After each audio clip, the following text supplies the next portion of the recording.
बहन की विदाई हो रही तो छोटा वाला भाई दौड़ के बाप के पास गया, बोला पापा पापा दीदी रो रही, जीजा जी नहीं रो रहे। तो बाप ने समझाया, बेटा दीदी तो केवल गेट तक रोएगी, जीजा जी को तो जिंदगी भर रोना ही है। शादी के बाद प्यार रहता है या नहीं रहता कोई गारंटी नहीं है।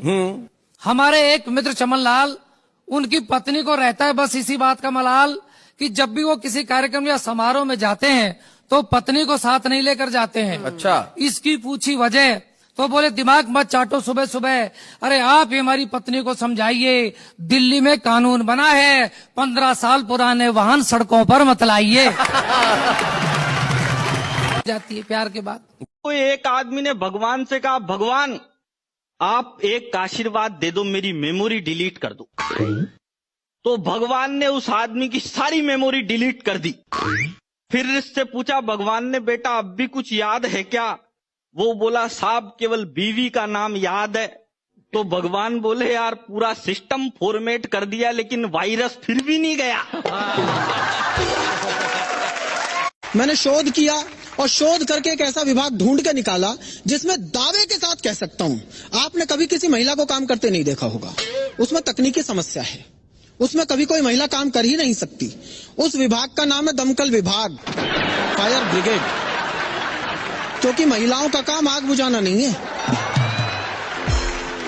ये सिर्फ वे लोग तालियां बजा रहे हैं जिनके घर में लगी हुई है।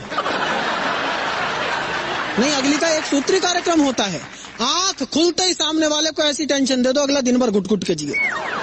तकिए पर ही बता देंगी, आज पप्पू की फीस जमा करानी है, आज फोन का बिल जमा कराना है, आज राशन खरीद के लाना है, आज ये करना है, आज वो करना है। तो एक दिन मैंने कहा, मतलब मैं तेरी रोज रोज की फरमाइशों से दुखी आ गया हूँ, मैं आत्महत्या करने जा रहा हूँ। अगली तब भी नहीं चूकी, बोली एक सफेद साड़ी तो दिला जाओ, 13वीं पे क्या पहनूंगी।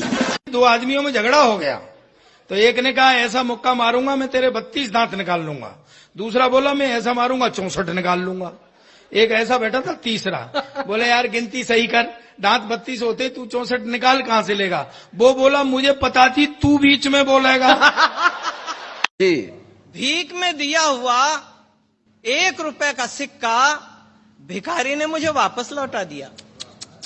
1 रुपए का सिक्का जब भिखारी ने मुझे वापस लौटा दिया तो मैंने कहा जनाब मेरा एक उसूल है, मैं किसी भी भिखारी को 1 रुपए से ज्यादा भीख में नहीं देता। भिखारी बोला हुजूर मेरा भी एक उसूल है, मैं किसी भिखारी से भीख नहीं लेता। एक दिन मुझे कह रही थी कि तुम कल रात को मुझको सपनों में गालियां दे रहे थे। अच्छा, मैंने कहा नहीं ये तुम्हारी गलत फहमी है। बोले कैसे गलत फहमी है? और भी लोगों ने सुना। मैंने कहा मैं जानता हूं, मैं कह रहा हूं कि गलत फहमी है क्योंकि मैं उस समय सो नहीं रहा था। वो एक आदमी तो एक नाई की दुकान पे गया, नाई की दुकान पे जाके बोला कितनी देर लगेगी? नाई बोला जी अभी तो 3 घंटे और लगेंगे। दूसरे दिन वो फिर दुकान पे गया, फिर बोला कितनी देर लगेगी? नाई बोला जी 2 घंटे लगेंगे। वो रोज जाता उसकी दुकान पे।